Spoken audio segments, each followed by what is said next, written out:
Hello everyone, welcome back to the channel once again. Welcome back to another new video. आज मेरे पास है Hornet 2.0, Honda Hornet 2.0 2024 addition.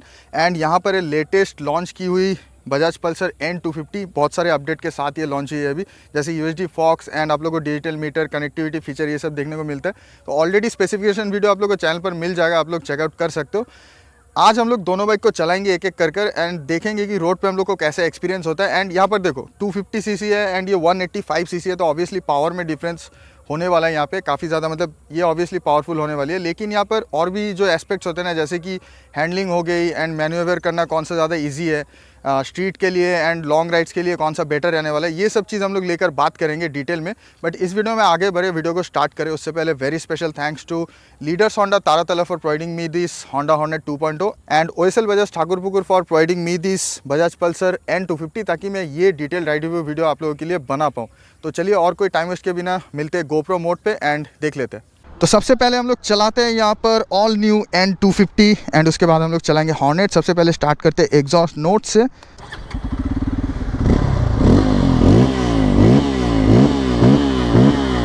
तो sound तो काफ़ी ज़्यादा लाउड है, काफ़ी ज़्यादा बेसी है। एंड बैठते यहाँ पर इसमें 5 mm की जो सीट हाइट है ना, ज़्यादा देखने को मिलते हैं, 805 mm है, तो बैठते आप लोगों को फील होगा। एंड वेट यहाँ पर ज़्यादा है, ठीक है, हॉर्नेट से यहाँ पर ज़्यादा है, 164 किलो, वो 142 किलो की है। तो चलाते हैं, देखते हैं चलाते हुए, चलाने के टाइम पे हम लोग को ये वेट कितना ज़्यादा फील होता है, हैंडलिंग करना कितना इजी है या फिर टफ़ है। एंड क्लच तो यहाँ पर बटर स्मूथ इसका भी है गाइस, इसमें आप लोगों को स्लीपर एंड एजिस्ट क्लच मिल जाता है इसमें भी। सो चलो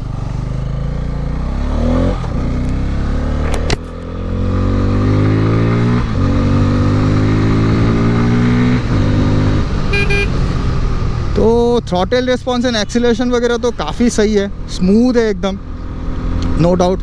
N सीरीज़ के जितने भी बाइक्स हैं ना, इसमें गाइस स्मूथनेस तो कुछ अलग ही लेवल में देखने को मिलता है। और न्यू मीटर का फील भी यहाँ पर काफ़ी बढ़िया लग रहा है। 14 litres of tank capacity and tank भी वही N150 एंड N160 वाली आप लोग को मिल जाएगी। ब्रॉड टैंक एकदम, इसका फील भी काफ़ी बढ़िया लगता है। एंड सबसे मेन चीज़ देखो, 2 वाल्व इंजन है, तो एकदम लोअर RPM से भी थ्रॉटल दो, एकदम नीचे से थ्रॉटल देने से भी ले लेती है। एंड मेन चीज़ जो टायर्स यहाँ पे ब्रॉडर टायर जो देखने को मिलते हैं ना, 140 सेक्शन, उसका मेन कमाल है। आप लोग इसको लेकर अभी एकदम खेलते हुए निकल सकते हो। सो ये चीज़ है। एंड ब्रेक टेस्ट करके देख लेते हैं यहाँ पर, चलो 80 की स्पीड। फ्रंट ब्रेक तो काफ़ी तगड़ा है, एक बार रियर ब्रेक करके भी देख लेते हैं।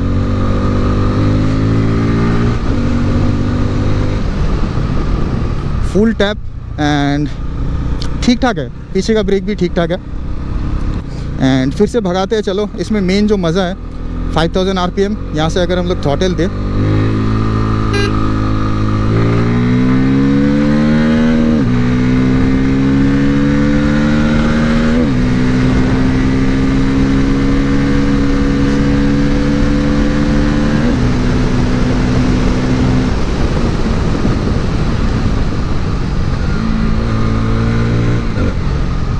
सो ऐसा कुछ है। मैंने गियर डाउन भी किया, फिर भी कोई प्रॉब्लम नहीं हुई कॉर्नर में, वो भी ठीक है, क्योंकि स्लीपर एंड एजिस्ट क्लच है।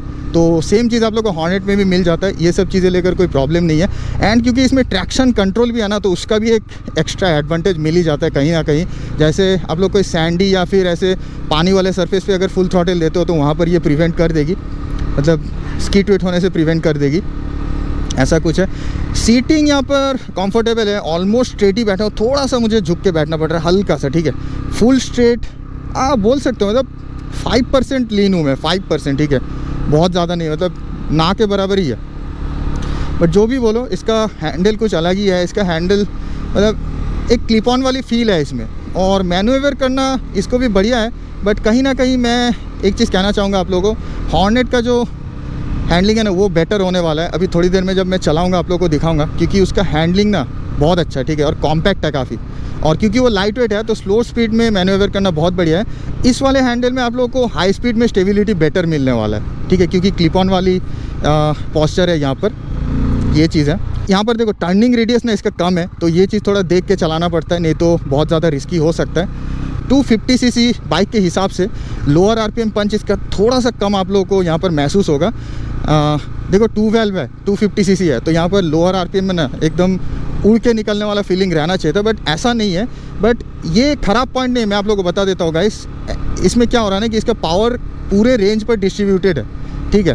तो इसके वजह से क्या हो रहा है कि आप लोगों को मिड रेंज एंड थोड़ा बहुत टॉप एंड में भी आप लोगों को पंच मिल जाता है। इसके वजह से क्या हो रहा है कि 2 वेल्व है, 250 सीसी है, तो गियरिंग टॉल करके यहाँ पर जो टॉप स्पीड है ना 145 प्लस आप लोग को इसमें मतलब ईजिली अचीव कर पाओगे आप लोग इससे 145 प्लस की टॉप स्पीड। तो ये चीज़ हो रहा है, मतलब जो लो एंड कॉम्प्रोमाइज़ हो रहा है ना वो ऐसे टॉल गियरिंग करके टॉप स्पीड में आप लोगों को इंक्रीज़ देखने को मिलेगा, ऐसा कुछ है।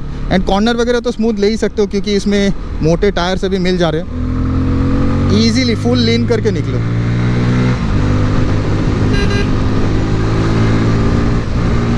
फुल खेलते हुए निकलो, कोई प्रॉब्लम नहीं है। एंड हार्डकोर इंजन ब्रेकिंग करो, कोई प्रॉब्लम नहीं है, बट ऐसा मत करना अगर ज़रूरत ना पड़े, क्योंकि जितना भी होगा इस गियरबॉक्स में एंड सिलेंडर पिस्टन में ओवरऑल पूरे इंजन में हार्म होता है ऐसे करने से।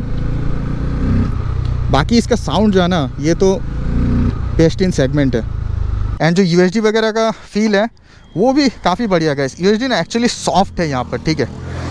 मतलब ज़्यादातर यूएसडी फॉक्स कैसे रहते हैं, थोड़ा रिबाउंड स्टिफ रहता है, बट इसमें वैसा कुछ नहीं है, इसमें सॉफ्ट ही मिलेगा। हमारे इंडियन रोड्स के लिए बना हुआ है और पीछे का जो सॉकर है ना वो भी एकदम बढ़िया है, ठीक है। मतलब हमारे इंडियन रोड्स के लिए फोकस करके इसका सस्पेंशन का सेटअप बनाया गया है। सो चलो यहाँ से एक बार लॉन्च करते हैं 0 to 60 एंड 0 to 100 देख लेते हैं।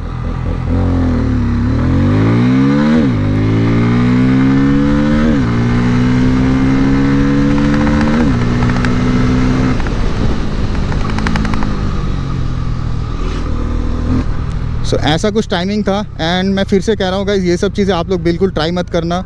मैं जान के कर रहा हूँ, कहाँ पे कर रहा हूँ, कैसा ट्रैफिक है यहाँ पर, कौन कहाँ पे ब्रेकिंग कर सकता है मुझे आइडिया है, और मैं कहाँ पर ब्रेकिंग कर सकता हूँ, कितना एक्सट्रीम में चला सकता हूँ, उस हिसाब से मैं कर रहा हूँ, टेस्ट पर्पस कर रहा हूँ। तो आप लोग प्लीज़ ऐसा कुछ ट्राई मत करना, ठीक है। और जो भी टाइमिंग्स था आप लोगों ने देख लिया होगा। सो अभी चलाते हैं हम लोग हॉर्नेट 2.0 एंड देखते हैं कि N250 के मुकाबले इसका राइडिंग एक्सपीरियंस कैसा रहता है। चलो, ऑलरेडी देखो मैंने बहुत बार चला रखा है हॉर्नेट को, बट यहाँ पर क्योंकि हम कंपेयर कर रहे हो तो फिर से चलाना बनता है एक बार। स्टार्ट करते हैं एग्जॉस्ट नोट से।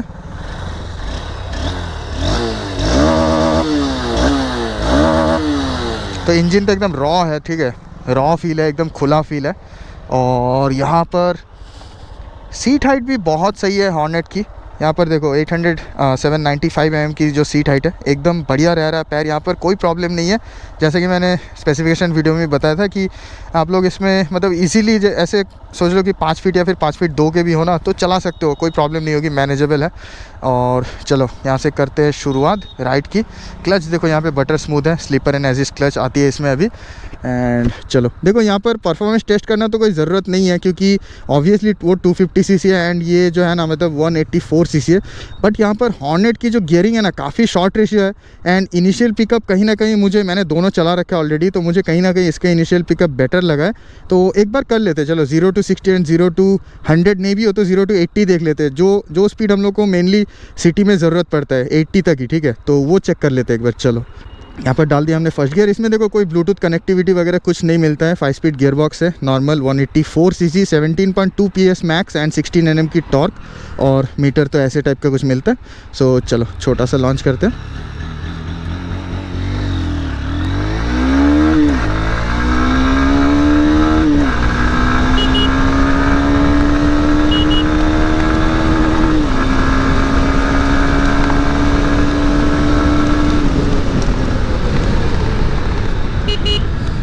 सो ऐसा कुछ है।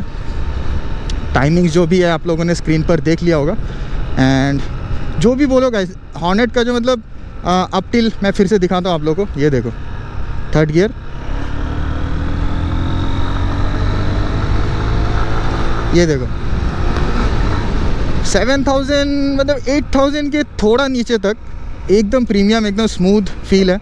8000 के ऊपर ना हल्का लैग फील होता है। एंड इसका एक रीज़न भी है, देखो यहाँ पर ये जो है ना 2 वैल्व इंजन है, तो आई थिंक उतना सा कॉम्प्रोमाइज़ हम लोग कर ही सकते हैं, उतना एडजस्ट कर ही सकते हैं। आफ्टर ऑल 2 वैल्व इंजन में 8000 RPM तक जो रिफाइनमेंट मिल रहा है, ये आई थिंक बहुत बड़ी चीज़ है। और जो भी बोले यहाँ पर देखो 4500 RPM, मतलब राइजिंग 5000 RPM। यहाँ से अगर मैं थ्रॉटल खोलूँ, फुल थ्रॉटल, देखो कितना बढ़िया एक्सीलरेशन है।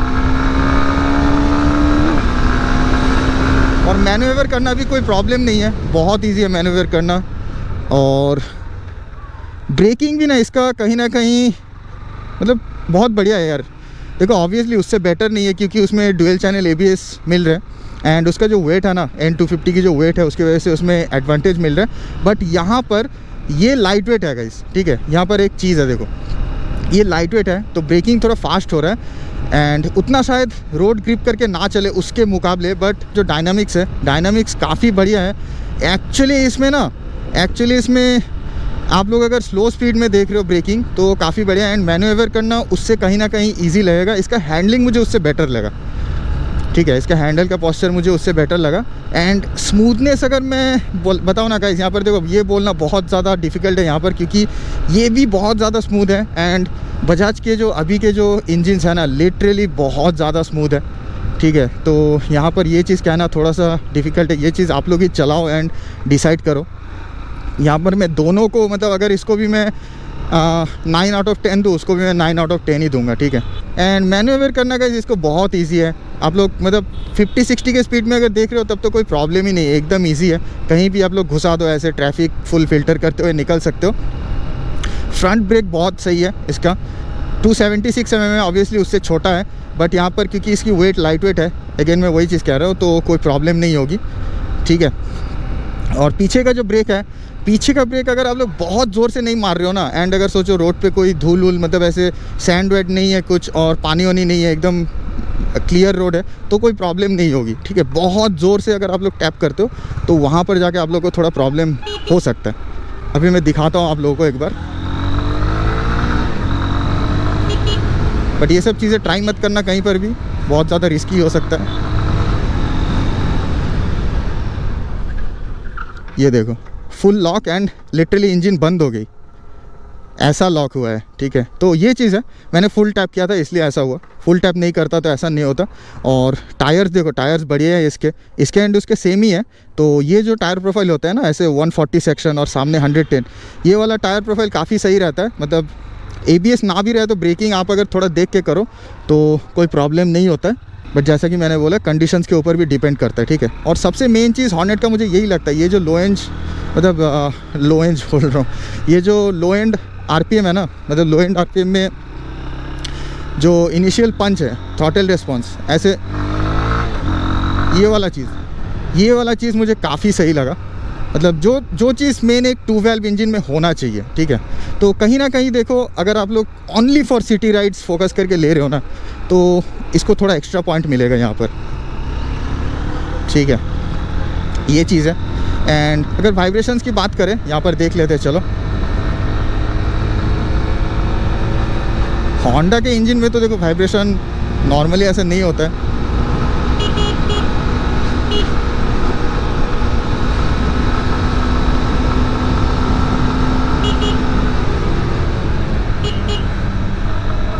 तो जैसा कि मैंने बोला 7000 प्लस जब जा रही है ना, हल्का हल्का आप लोगों को इंजन में एक अजीब सा साउंड आता है, जो कि मैंने ऑलरेडी बहुत बार पूछा है होंडा वालों से, तो उन्होंने बोला है कि भाई ये नेचुरल साउंड है, इंजन का ही ऐसा साउंड है, इसमें कोई प्रॉब्लम नहीं है। बट अपार्ट फ्रॉम दैट आप लोगों को खास कुछ वाइब्रेशन फील नहीं होगा। एंड बहुत हायर RPM में जाके हल्का हल्का फुट पेक्स एंड टैंक के दोनों साइड में आप लोग हल्का हल्का फील होगा, जो कि मतलब एक देखो एक कंबशन हो रहा है, एक इंजन है तो कुछ तो फील होगा कैसे, वो चीज़ है, ठीक है। मतलब ऑब्वियसली देखो ये EV व्हीकल नहीं है, अगर EV व्हीकल होता तो उस टाइम पे बता सकता था मैं कि देखो कोई वाइब्रेशन ही नहीं है, एकदम स्मूथ है। तो ये चीज़ है। सो एक बार लास्ट भगाते हैं इसको एंड उसके बाद चलाते हैं हम लोग N250। चलो ये डाल दिया हमने 3rd गियर पे, फुल थ्रॉटल।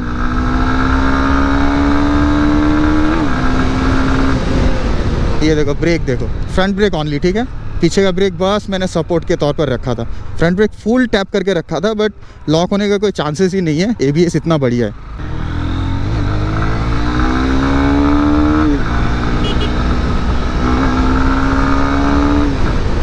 हॉर्नेट चलाने का यही मज़ा है, एकदम चीरते हुए निकल सकते हो आप लोग। 0 to 80 and 0 to 100 premium experience है।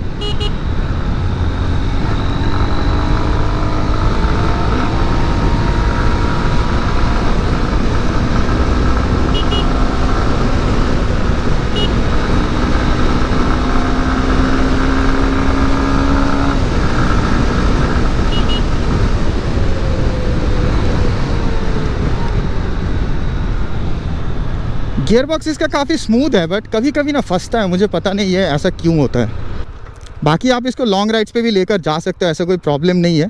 बट यही है कि देखो यहाँ पर 250 सीसी आप लेकर जा रहे हो, ऑयल कूलिंग भी मिल रहा है उसमें, तो उसमें ऑब्वियसली एडवांटेज है ना, कूलिंग वूलिंग का सपोर्ट मिल जाएगा आप लोग को। एंड वो एक्स्ट्रा पावर की वजह से क्या होगा कि थोड़ा हाई स्पीड में आप लोग क्रूज़ कर सकते हो। इसमें आप लोग 70-80 के स्पीड में क्रूज़ कर सकते हो, उसमें आप लोग 95-100 के स्पीड में ईजी क्रूज़ कर सकते हो। ये डिफरेंस रहता है गाइस। सो दोनों बाइक को चलाते वक्त ऑलरेडी मैंने अपना एक्सपीरियंस शेयर कर दिया आप लोगों के साथ कि कौन सा बाइक मुझे कैसा फील हुआ।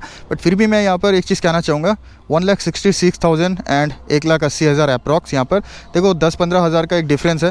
बट अगर आप लोगों को हल्की मोटरसाइकिल चाहिए एंड थोड़ा सा आप लोगों को सीट हाइट वगैरह लो चाहिए एंड इतना कुछ आप लोगों को फीचर्स वगैरह एक्स्ट्रा नहीं चाहिए, ठीक है, एंड वो एक्स्ट्रा 10-15,000 आप लोग पे नहीं करना चाहते एंड आप लोगों को होंडा ही चाहिए, ठीक है, और मेनली आप लोग सिटी राइड्स करोगे तो ये बेटर चॉइस होने वाला है आप लोगों के लिए। बाकी इसमें भी आप लोगों को सेम टायर प्रोफाइल मिल जाता है एंड ऑब्वियसली देखो 250 सीसी है तो थोड़ा यहाँ पर माइलेज कम होने वाला है, इसका कम मिलने वाला है आप लोगों को थोड़ा इसमें माइलेज इसके कंपेरिजन में। मतलब बहुत ज़्यादा भी नहीं है, एक 4-5 का डिफरेंस होगा पर लीटर ऐसे, जो कि आप लोग अगर कहीं ना कहीं लॉन्ग राइड्स कर रहे हो एंड डेली बहुत ज़्यादा यूज़ करते हो तो वहाँ पर बहुत ज़्यादा मैटर करती है। सीट हाइट थोड़ा सा इसका हाई है, बट यहाँ पर आप लोग को एक्स्ट्रा जो पे कर रहे हो उसके अगेंस्ट आप लोग को डुअल चैनल ABS मिल रहा है, यहाँ पर traction control and Bluetooth connectivity वगैरह सारा कुछ यहाँ पर मिल जा रहा है। एंड आप लोग अगर सोचो city ride and highway ride दोनों के लिए चाहिए आप लोग को एंड वो एक्स्ट्रा पावर आप लोग को चाहिए, और यहाँ पर आप लोग को ऑयल कूलिंग वगैरह सारा कुछ मिल जा रहा है, ये सब चीज़ें अगर आप लोग को चाहिए तो N250 आपके लिए बेस्ट ऑप्शन है, ठीक है। तो ये था गाइस N250 एंड हॉर्नेट 2.0 के बीच में एक राइड कंपैरिजन वीडियो। अगर आप लोग को वीडियो अच्छा लगा तो एक लाइक छोड़ देना, चैनल पे नया हो तो सब्सक्राइब करना एंड कोई भी डाउट हो तो आप लोग कमेंट करना, मैं आंसर ज़रूर दूंगा। मिलते हैं किसी दूसरे वीडियो के साथ। Till then take care, be safe and keep riding hard guys. चलो बाय बाय।